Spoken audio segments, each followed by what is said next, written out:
I maxed them out. And then instead of using that money to live off of, I took that money and I started buying and flipping mobile homes. And so I would go to school Monday through Friday. And then on Saturday mornings, my husband and I would drive like 100 miles north because where I was living at the time, it wasn't conducive to buying cheap mobile homes.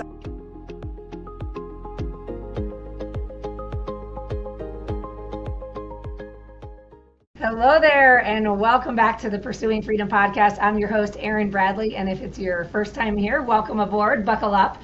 I'm so excited to have my new friend, Joette Trinh, here with us today.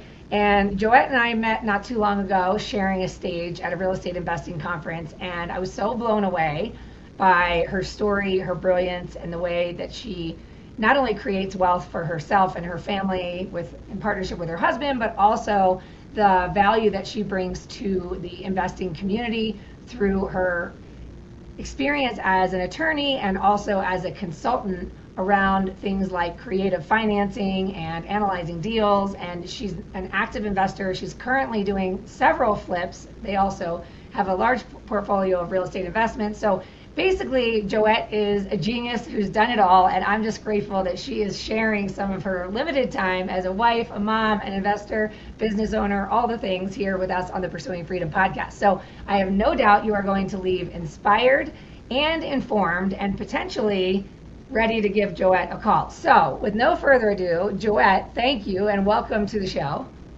Thank you, Erin. Thank you so much for having me. I'm so glad to be here. I'm so glad to have you. All right, bring us back. Let's do a little rewind. We always like to start from the beginning and give us the backstory of how you got to where you are today, where you really are wearing so many hats in both your life and your business and doing it with so much grace that I admire.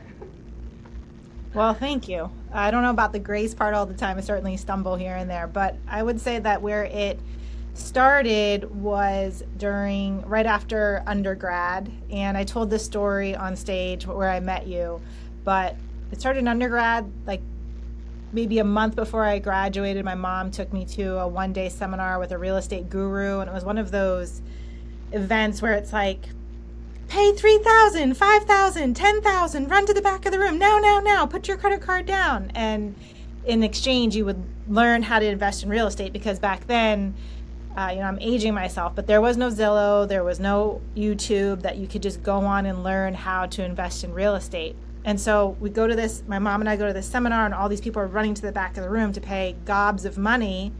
And I was like, well, I don't have that type of money. My mom is first generation, she came over during the Vietnam War. I'm a first generation child and grew up in a single parent household. My dad exited stage right when I was young, so we just didn't have that type of money. But I wanted to learn. So I asked the guru if I could work for him, and he basically, blew me off, like, who's this kid who's asking to work for me?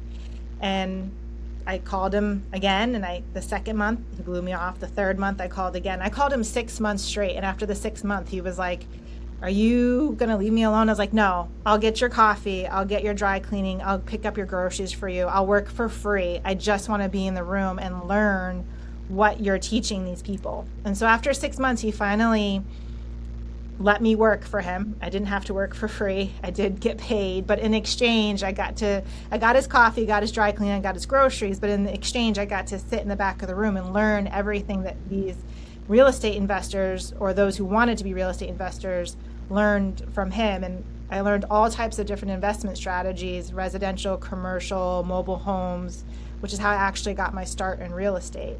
So that's where it really started. And then 2008 happened, and I decided to go to law school from there and really kind of put my feet to the fire and learn all the legal aspects of real estate as well. So when did the investing process start? And you mentioned that you started with mobile homes. Was this before you went back to law school, or was this after? This started during law school. So straight after working for the guru, I decided to go to law school. And in my first year of law school where I went, I wasn't able to work. It was against the law school rules. You had to concentrate on your studies. Like any other person, I need money. So I did pretty much what maybe nobody would do, actually, which is that I took my student loans for law school. I maxed them out. And then instead of using that money to live off of, I took that money and I started buying and flipping mobile homes. And so I would go to school Monday through Friday, and then on Saturday mornings, my husband and I would drive like 100 miles north, because where I was living at the time, it wasn't conducive to buying cheap mobile homes. I only had $18,000 to work with. So we would drive 100 miles north, we'd drive for dollars, we would drive around mobile home parks, we'd call for sale signs, and then we would buy these homes, and I would scrub toilets. My husband would demo, he'd paint, we would basically rehab the mobile home, and then we would sell them on seller financing. So I would pay up front for the home, I'd pay the money to rehab it out of the student loan money, which had deferred interest on it while I was in school. And then when we finished rehabbing the home, we would sell it, and I'd either sell it on seller financing terms, so I'd take payments on it to pay back the money that I was borrowing plus live off the difference, or I would just sell it for cash. And in many instances, I doubled my money. And that's how I made it through law school. That's what paid for law school. It's insane, and it's so innovative, and I love it. And would you advise anyone to do what you did? Not unless you enjoy scrubbing toilets in your spare time. But I will say that using the student loan money, it gave me the foundation I needed to get to the next level because of that deferred interest. I don't know that I'd tell my daughter or any of my kids to do it that way, but it's what I had available to me at the time, so I made it work. It's amazing. It's an amazing story. So you're going through law school, and at that time, what was your vision? Was your vision then, I'm going to build a practice and I'm going to serve clients who want advice on structuring real estate investment deals, or were you just, I'll take a job at any law firm, and you just were going to go find a job, and then this was going to be like a side hustle? No, it was only ever to be a real estate attorney. So when I worked with the guru that I mentioned in the beginning, like I said, I spent 5 years working with him, learning about different investment strategies, and then 2008 happened. And so I knew that I wanted to learn how to invest in real estate and then protect those investments, and I wanted to do it for myself and for the clients that I served. So I picked my law school based on the fact that I wanted to concentrate my law degree in real estate. And there's only so many schools in the country that allow that track. At least 15 years ago, there was only a few law schools in the country that allowed you to concentrate your law degree. So that's what I did. I picked a law school that allowed me to concentrate my law degree in real estate, small business, and estate planning. Because once you acquire the asset, how do you pass it down to your children to leave a legacy? So that's all. Now, fast forward, those are all the 3 areas of practice that I do in my law firm. I help investors structure a deal, buy the deal, and then do the estate planning as well to pass it on to the next generation. Okay, and with your practice as an attorney, you're licensed in Connecticut and Massachusetts, correct? Correct. And are you still able to consult or advise investors in other parts of the world or the country?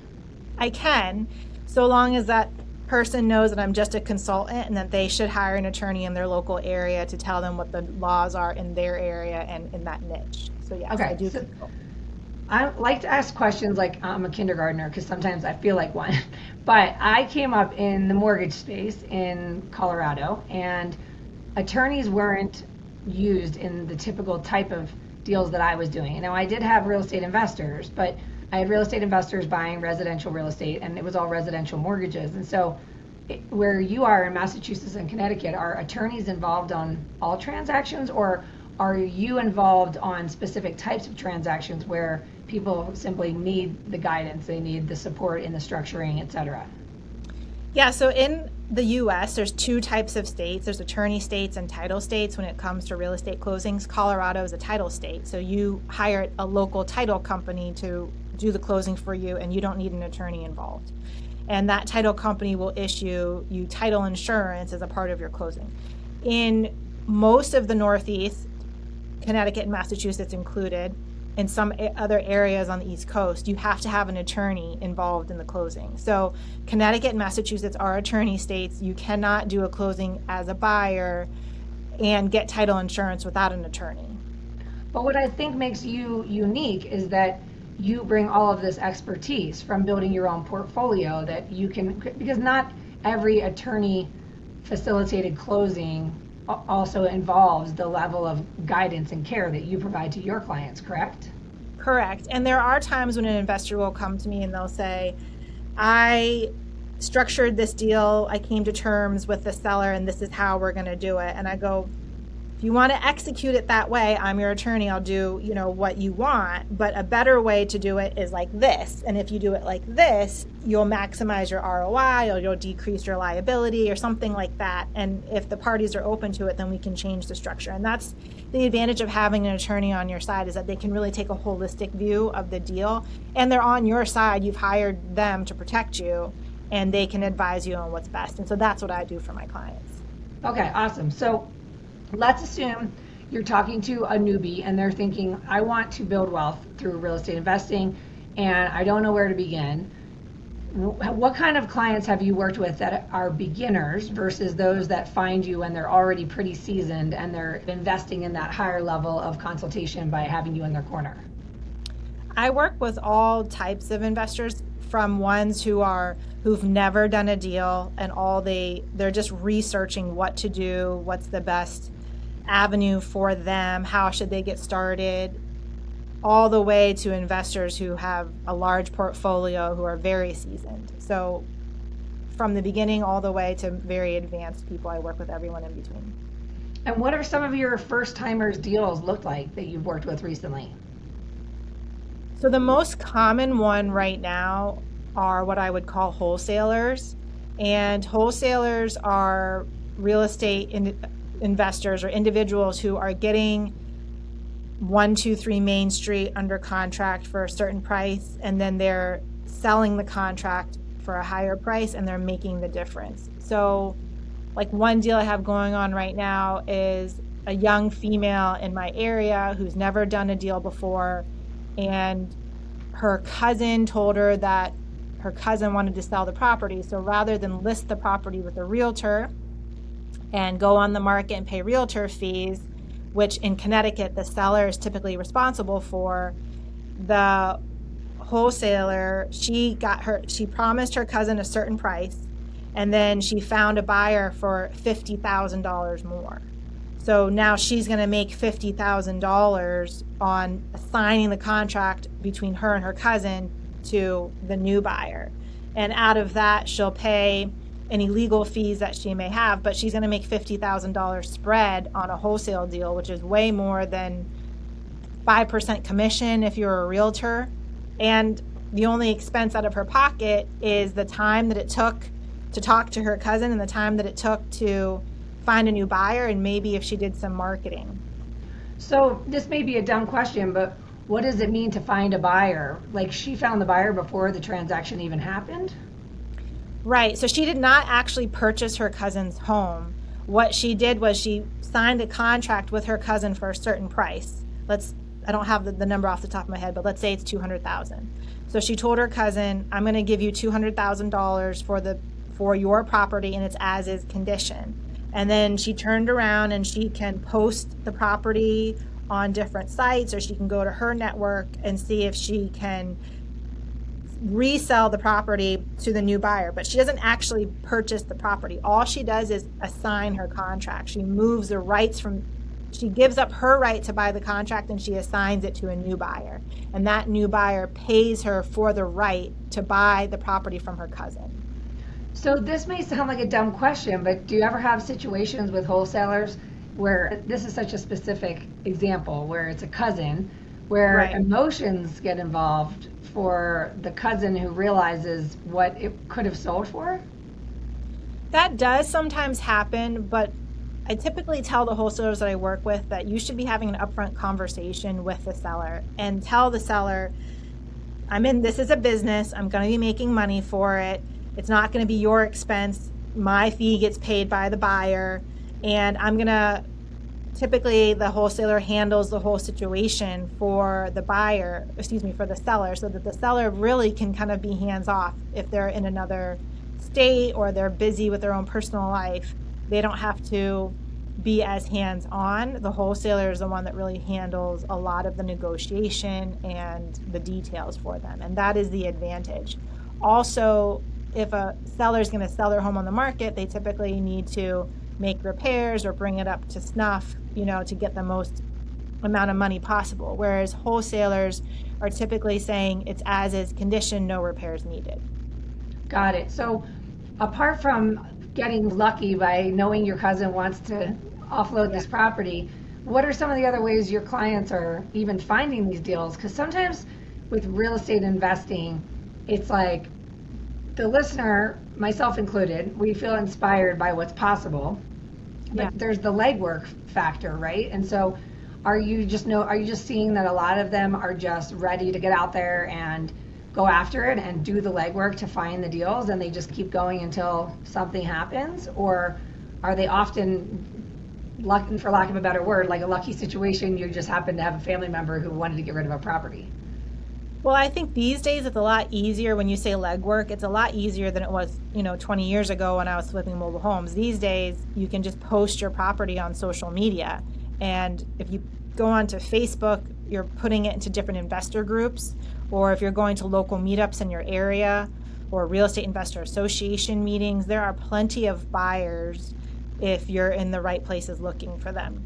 When I was flipping mobile homes, in order to find a new buyer, I was placing an ad in the Penny Saver magazine or my local newspaper, because like back then, Craigslist was what was around, right? I'm dating myself. But these days, the marketing aspect really is social media.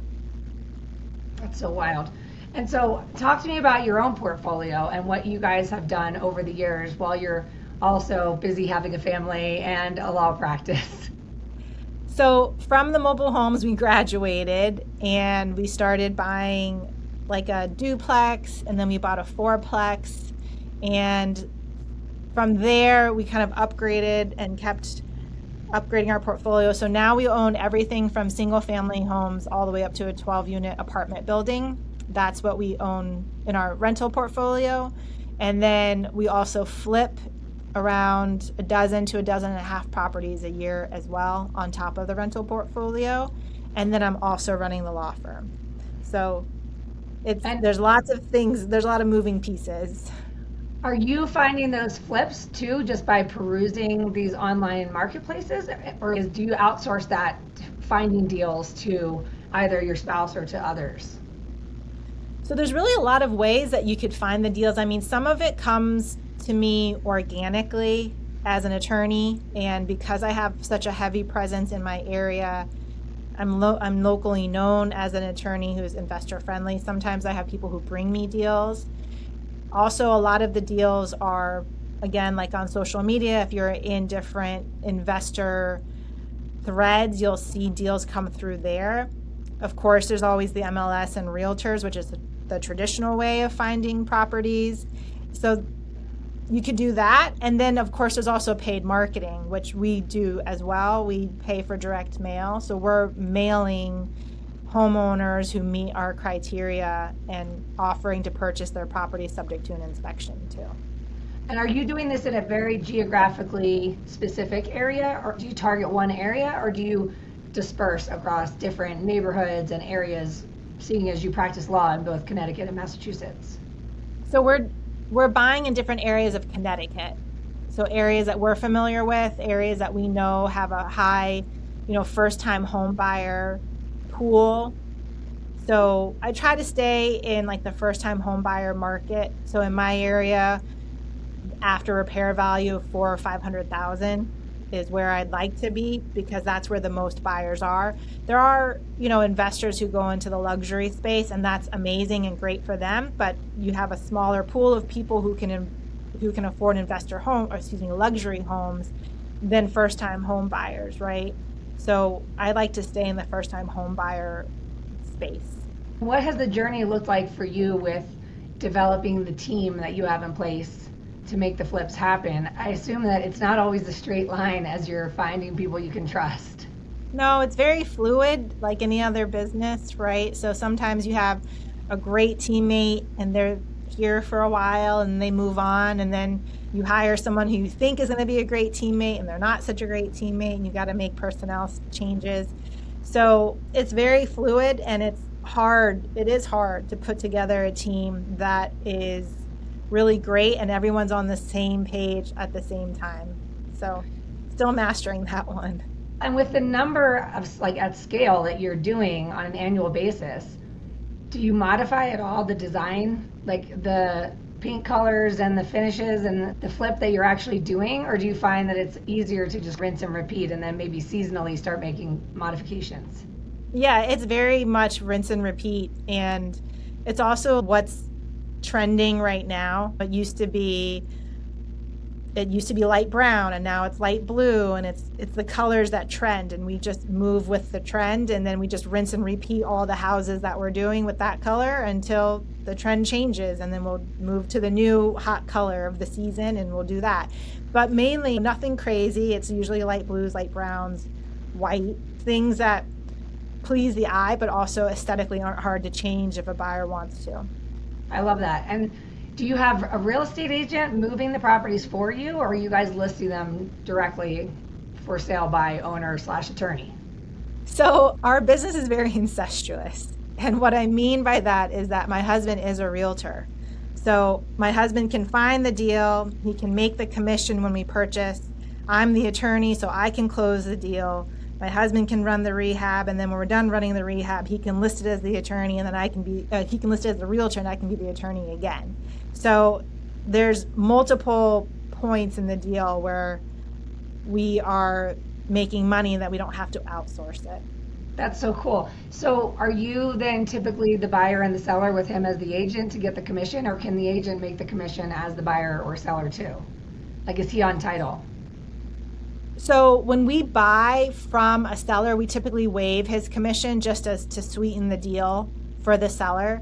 But then when we sell, we can also waive his commission, or we can charge it, and it's like an expense on the P&L that we get to write off on one business and it's profit to another business. I love it. And okay, this is not related to real estate investing or law. Just out of curiosity, when do you sleep? Oh goodness. Well, so I've got 3 kids and I'm pretty strict. My kids go to bed at 7:30 and I'm in bed by 9:30. So Yeah. I sleep pretty well. I love it. Yeah, because you're so busy during the day, you're probably like your head hits the pillow and it's like night night cribby time right away. Every day feels like it's a race, and I'm sure that your listeners, if any working mother, whether you work inside the home or outside the home, it's a lot. And when you've got kids in the mix and kids sports and you've got a house to maintain, everybody's in it, right? Everybody's doing something. How old are the kids now? My oldest is 11, and then I have an 8-year-old, and then I have a 6-year-old. Yeah, my older one turned 16 today, and we'll be counting the days, which unfortunately is a few months before he can get his license. But the full-time Uber driver on top of full-time business owner really is not for the faint of heart. I just tell everybody, full surrender. I don't know what's happening beyond what's happening today. Tomorrow I work on tomorrow, and then on the next day I work on the next day, because if I start trying to get too far ahead of myself, my head spins too much. I'm like, all right, so we got this under control, at least for today through tomorrow. I try definitely to stay on top of my planner, but that doesn't always work. But you're right. You just can only handle what today has, and we'll think about tomorrow. Yes, I love that. So talk me through the different ways that you can support people. If someone's listening and they are at any stage of the journey, like from curiosity to experienced, what are some of the ways in which you serve clients and if somebody wanted to reach out to you, how can they get a hold of you? So for those who are newbies who are just getting their feet wet and they want to learn more, I'm on a bunch of different podcasts, including yours, of course. And I would refer them to those podcasts and also other real estate based podcasts like Bigger Pockets or the Investor podcast, which is for female real estate investors or female investors in general. There's a lot of great material out there. If a person has a deal that in Connecticut or Massachusetts that they are going to either traditionally buy or buy as an investor and they want help structuring the deal, I can help in both aspects, either just as the attorney on the deal or just as the consultant. If the deal is not in Connecticut or Massachusetts and it's located somewhere else in the country, then they can hire me as a consultant and I'll consult on their deal, and then with the caveat that they hire local counsel for local law.